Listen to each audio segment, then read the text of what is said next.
Okay, I'm a single mom of 4 young kids. I like to vacuum. I am a Boise native. I was born in St. Luke's almost 39 years ago. I love the color orange. I don't know. There's like a lot of the traditional things. I'm a comedian, but I also have a really big background in corporate-y stuff. I worked in banking for 10 years, and then I managed FEMA grants for the Department of Homeland Security for 4 years, managing volunteer firefighter recruitment programs all over rural America.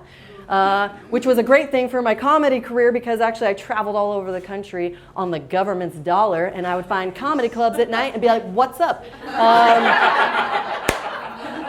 So I'm excited to be here, though. I'll just sort of actually tell a little bit more of my story in the way that I'm presenting things today, because what an exciting topic of roots, because it goes several different directions in my opinion, and I'm going to enlighten you with this, right? So the way that my creative style works, I'm grateful every day. I was born with a real delicious mix of a solid right brain, weirdness, creative wackadoo, like we like in our creative realm, right? But then I have this weird ability to also execute and do shit. And so I like to have those things within my core.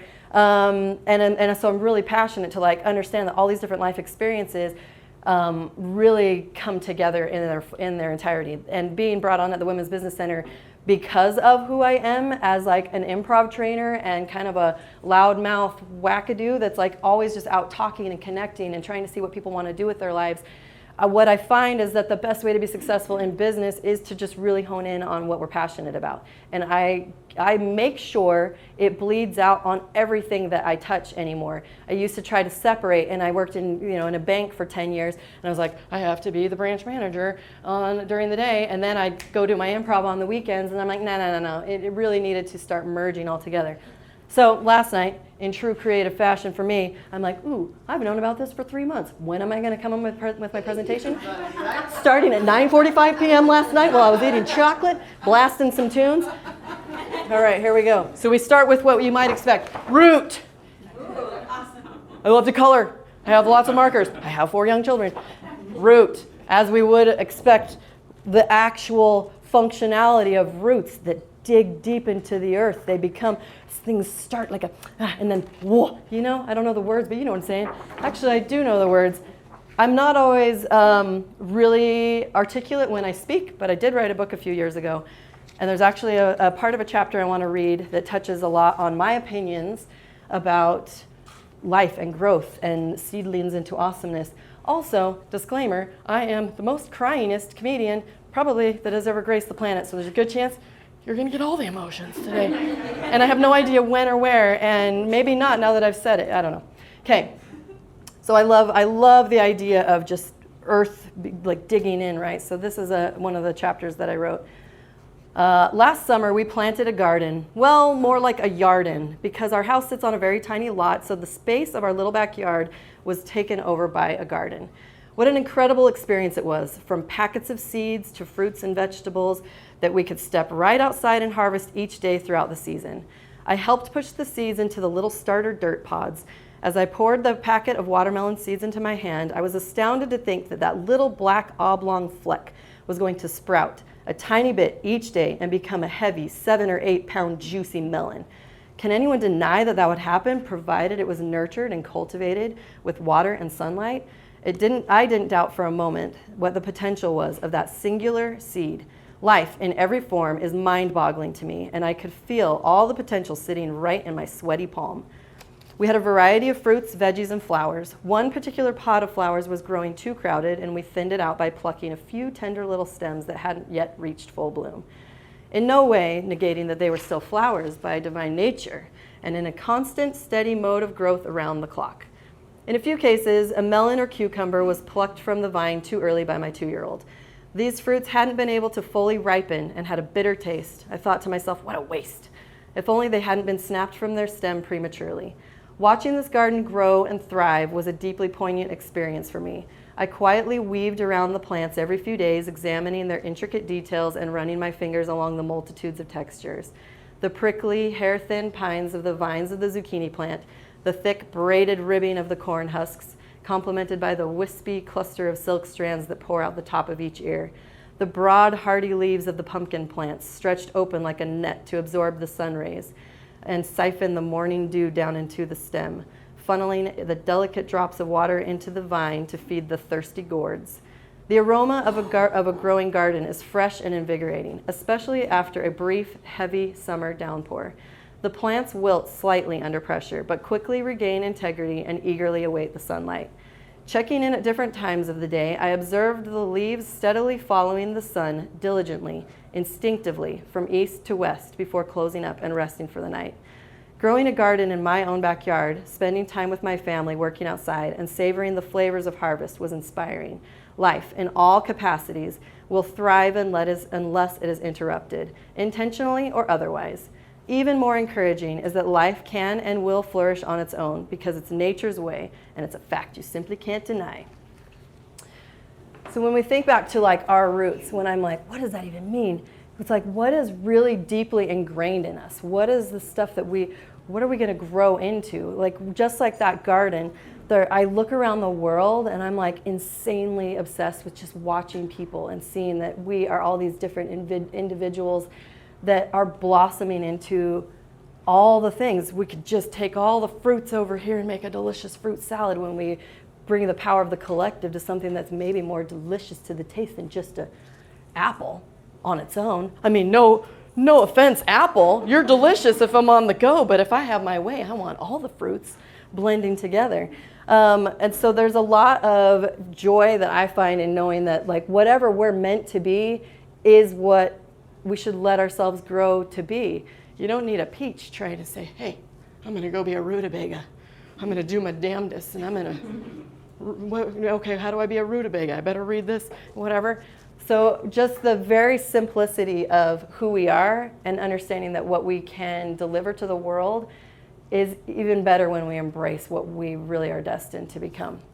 Sometimes it gets a little challenging though, right? And not everything goes as smoothly as we think it might. We maybe get confused on exactly like what maybe next steps are, or we encounter problems and I don't know. So then we have to root. We have to root around and start looking for, we have to look for those pain points. We have to isolate those pain points and then we can do what with them? Work with them. We can fix them. We can find out, oh, what is this thing that is detracting me from my purpose? It's a space of discovery. It's a time that we can like really examine the things that are going on, find the things that are going well, uncover those things that maybe we want to learn. So maybe we need to learn something new. Maybe we have to experience something we don't want to. But if we let ourselves, what are you shaking your head about? If we let ourselves be part of the experience, it just is more fulfilling for us to then kind of realign with what our purpose is. I'm not getting ahead of myself on that. Okay, this next one. Guys, root. Okay, when I was 7 years old, a very popular Disney movie came out. Anyone familiar with The Little Mermaid? Oh my gosh, Little Mermaid. It was my favorite.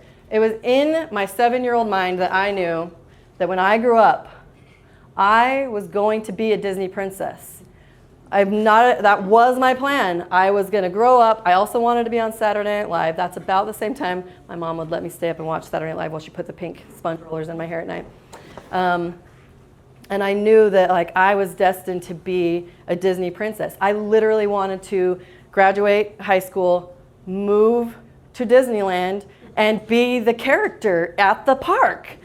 And someday when they saw how great I was as Cinderella, then I would also maybe get to be one of the cartoon's voices someday because I wanted to sing and share my many vast talents with the world. I'm so humble. Fun fact, that's not where life took me. It took me a whole lot of other meandering ways. The whole purpose of me writing that book was because I took some detours that I wasn't expecting. They all have helped me to learn important things. Now, luckily, I have been able to gather all of those different experiences and see that now I get to be whatever I want. I get to take all this delicious craziness of the jobs that I really didn't love, but I learned a lot and I loved the people and being whimsical and silly and playing all along the way. And then I thought, oh, guess what? No one can stop me from being a Disney princess at Creative Mornings. So at 2 a.m., I wrote a parody song that I'm going to sing for you. Now, I'm no Lindsay, but I like to sing, so buckle up. And I have to read it because I literally finished writing it at 2:08 in the morning. This is what happens when you're delirious.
So the route that we sometimes take, we might know what we want to do, and all I have learned that is the one consistent truth is that I have to really follow my heart and my gut instinct. And sometimes it encompasses more than I would have thought it would. And now, like, I get to be creative and silly, but also we have to work really hard to make our dreams come true. And so sometimes it doesn't look the way that we thought. And clearly, like, I don't sing as perfectly as perhaps Disney would want. Who knows? Sometimes there's weird characters. You never know, you guys. I still have it on my bucket list to someday be a voice in a Disney movie. Or any cartoon, whatever. What connections do we have? No. But being open to which path it will go for the time and just allowing your real compass to redirect if necessary and not let go of the feeling behind it, the intention behind what you are doing and what you want to deliver to the world. Root! root for the home team. You guys, I will tell you this. Everything I love in my life and everything that I've accomplished has happened because I have had people behind me rooting. You have to find your team. You have to be a team player. You better get your ass behind other people, and when you hear what they want to do, and if you could help, like, we need to root root for each other. We need to rally. There is enough room for all of us to be successful. The world is desperate for the creative space to merge like more like officially and formally and delightfully into all the technical space. Like up here, my friend of mine is that you're all in the tech world, and yet the magic of merging the creative space is that's where the money's at, and marketing and building a website and all the things that behind the function of everything that's around us. That's exactly what happens. That's what, when I'm in, sometimes I do corporate training stuff, and I've done 5 groups with Micron, and I walk in and all I see is I'm like, oh my gosh, we need you guys to build the computer so I can like write weird things on it and use Photoshop. I don't know. Okay, so wait, what are we on actual time? So I'm shifting to the last little part. You just need to calm down. I know. She's like, you need to be done in 20 minutes. I know. Okay, so I want to bring this all full circle with just something that is really near and dear to me, which is improv. And I learned improv in 2006. I was a little bit of a slow start to it, in my own opinion. I was in theater in junior high and high school, and yet nobody told me about improv. I'm like, come on, thanks, Boise School District, what the hell? But my older brother invited me into improv, and I was like, oh, great, I have this outlet for creativity. And that was at the time that I was working at a bank. And I just thought, okay, I'm gonna just go play and do the weird stuff on the weekends, and then I'm gonna, because I literally had a boss there that was like, you leave your personal life at the door, and I'm like, that's ridiculous, we're all human beings, and I cry a lot. Simply not possible. And so what was magical for me was right at that timeline, it only took a couple of weeks, and I started to play with friends, very much like my buddy Austin, who was the best thing that came out of my marriage was I got to keep him in the divorce. My ex-husband introduced me to him, and we get to play and do improv and create things in the community and rally and bring joy and laughter and wit to the world. But I noticed how much it was changing me as a person. Like within a few weeks, I was playing, absolutely, having fun, laughing. That's my jam. I like to be on stage. Not everyone does. I get it. We're all actors and performers in our own life, though, right? This is not new information. We really are a character in our own everyday life. And if we were to look and use these performance methods in a way that allows us to really honor the scene I'm in. A few moments ago, I was in a scene with Phil where we talked about genealogy and his ancestry that he was actually dead wrong about until he discovered more, right? In those little moments, we get to show up, we get to perform, and we get to have these wonderful experiences with the people around us. And for me, improv became a really positive mindset. So we're going to just do a couple of little quick exercises together. I'm not going to make anyone come up and perform. But there's the core of it all is something that I utilize so often every single day. It would probably irritate people if they really actually knew. And that is yes and. Has anyone ever heard of yes and? Yes. Okay, right? So a lot of times when I talk about yes, because I do talk a lot in corporate arenas, and when I talk about yes, people are like, because they think yes means you have to agree with everyone. They think that yes means that you have to put everything on your calendar that you don't want to have on your calendar, this obligation of things that you're not necessarily wanting to do. And that's not what I'm telling you. Yes, when you shift it into a space where yes can be an acceptance and an acknowledgement tool, that allows you to go, that's the thing I got to do. That's the task on my work list. That's the health issue I wasn't expecting. That's the traffic on the way in. It's whatever the thing is. It's an acknowledgement and an acceptance that that is really a thing. Most often, quite often, you will not agree with the thing. That's why it's important to make that shift. Because then, when you're in that space of accepting and acknowledging that there's other opinions and other ways of doing things, whoa, the world opens up. And requires you do something with that thing, okay? Makes you do a movement. It makes you try something new. It makes you experience something. Sometimes you could brainstorm and rally with people if you need to get more information. I like to use yes and as a way to fail faster because I can try something and I'm like, oh, I don't like that. Now I know. Now I can just shift and pivot much quicker than just being like, oh, I don't know. What if I do? Oh. The opposite of yes and is, what do we think? Yeah, no but. Yeah, but. Okay, that's where things get blocked and they stop. And that's where we get in that space of like worst case scenario or the what ifs, or then we shut down people's ideas about why their opinion is maybe not as good as ours or whatever the perception is. And the room for all of us to exist as we are resides in the space of yes and. And another thought on the yes is it's really easy to say yes when we want to. It's really easy to say yes when we do agree or when it is something that we want to experience. It is the moneymaker when you can use yes and, especially when it's hard. Yes and. That's why I'm so obsessed with it. Life gets challenging. If I would have looked at my life path and shown 17-year-old Megan, like the blip of me today, she'd be like, oh yeah, that looks about right.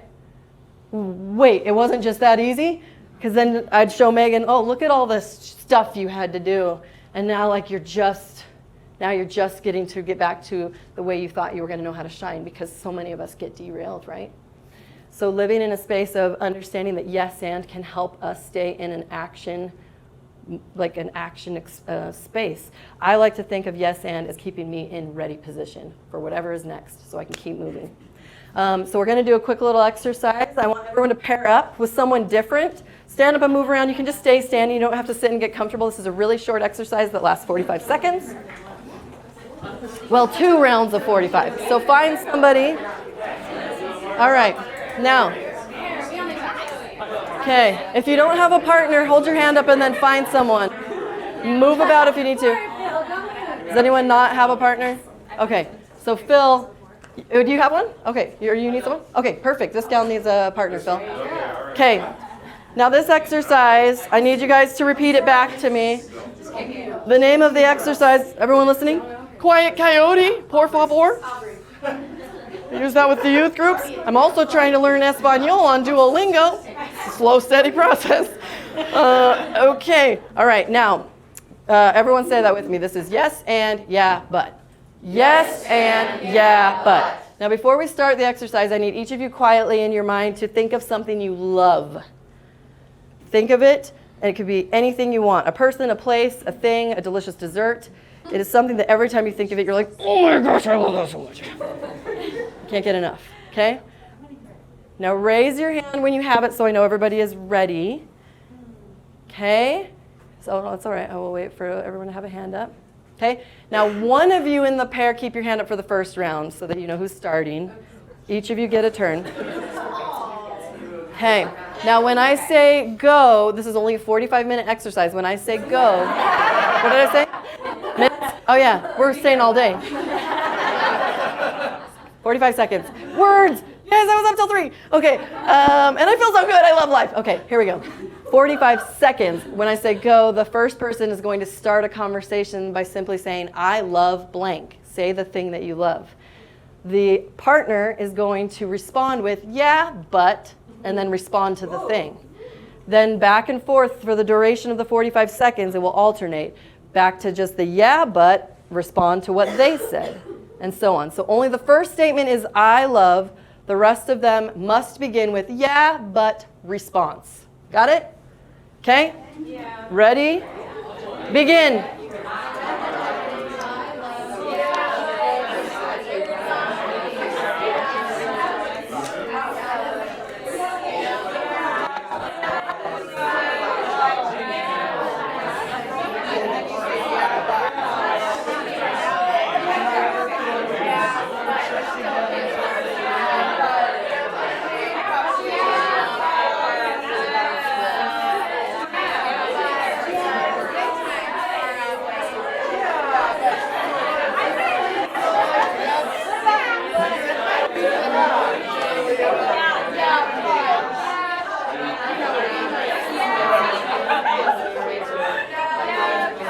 Time. All right, time. Finish up. Quiet Coyote. Finish up. I know.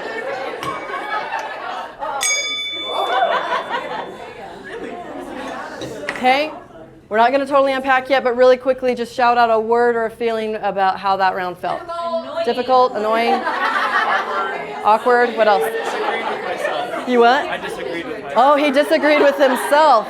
Okay. Any other thoughts, quick words or thoughts? Okay. Now we're going to alternate. I'm going to choke on my own tongue. It's a complicated issue I have with myself. Okay. We're going to, the opposite person is going to start with their I love statement. Again, this is only 45 seconds. However, you guessed it, this round is the yes and round. So each statement has to begin, each response needs to start with the words yes and add something to it, okay? Respond. So the opposite person is starting. Make sure you're actually saying, guys up here, make sure you're actually saying the words yes and for each exchange after the initial I love, okay? Ready, begin.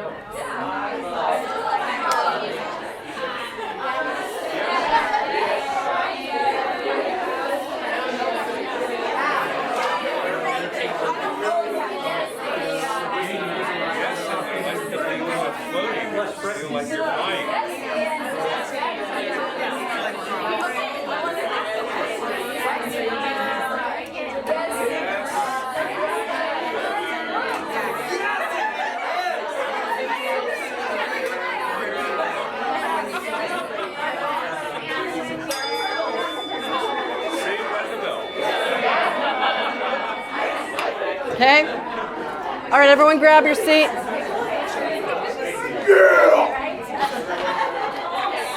Okay? Grab your seat. Okay? Quiet Coyote. Thoughts on that second round? Was there any difference? Okay. Ooh, yes, and it was fun. Okay, what other words? I heard a couple. Shout them out again on the second round. Exciting. Giggly. Positive. Supporting. Okay. Easy. Oh, I love that. I will say this. Sometimes people are very comfortable in the yeah, but round, and that's okay. Just be aware of it, that that's a space of argumentation, and it is sometimes, like sarcasm lives in the space of yes, or a yeah, but. So just having an awareness, yes, and can heighten your awareness of what you are, how you're interacting with people, and what your deliverable is into the world around us. And so, yeah, butters, if you're a yeah, butter, like, embrace it, and then, like, realize that you can make choices of how you want to use that.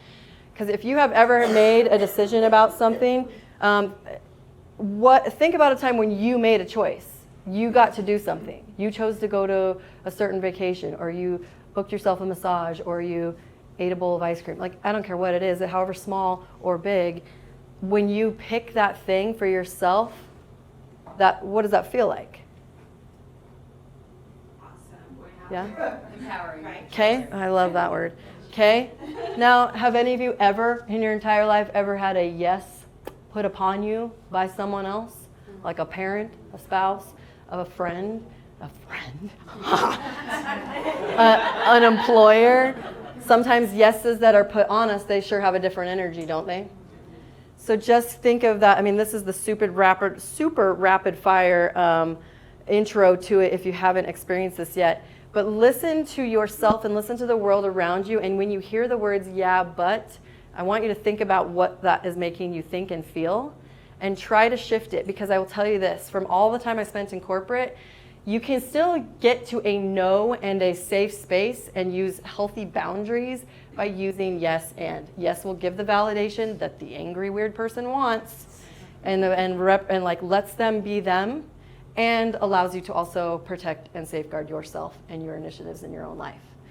So it's much easier. And an example I like to use as I'm wrapping this up here is when I used to be in banking, when it really dawned on me how powerful this was. As a branch manager, I had to deal with overdraft fees all the time. That was like a daily thing. I had to deal with the angry customers who had overdrawn their accounts. I could see what they were spending their money on. I'm like, maybe if you didn't do that, you could afford your baby's diapers. But I couldn't say that. Now, when I started to actually shift and hear the raging person for a couple of minutes and say, yes, I hear you. That sucks. Overdraft fees are expensive. I can't do anything about them.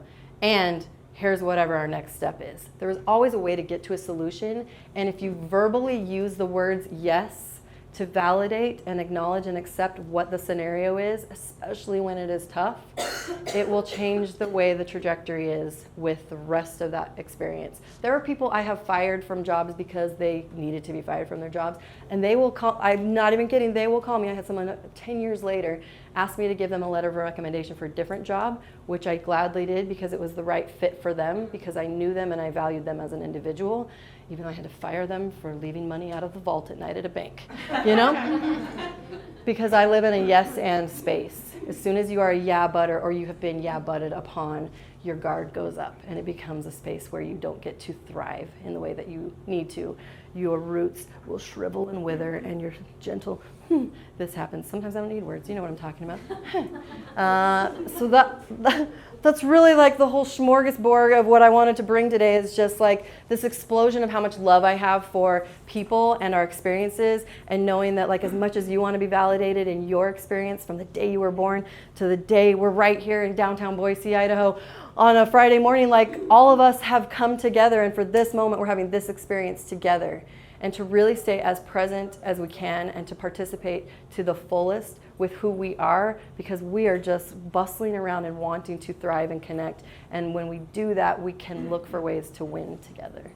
And that's within the deep roots of all things Megan Bryant. That's it. I don't have an ending. In the name of Jesus Christ, amen.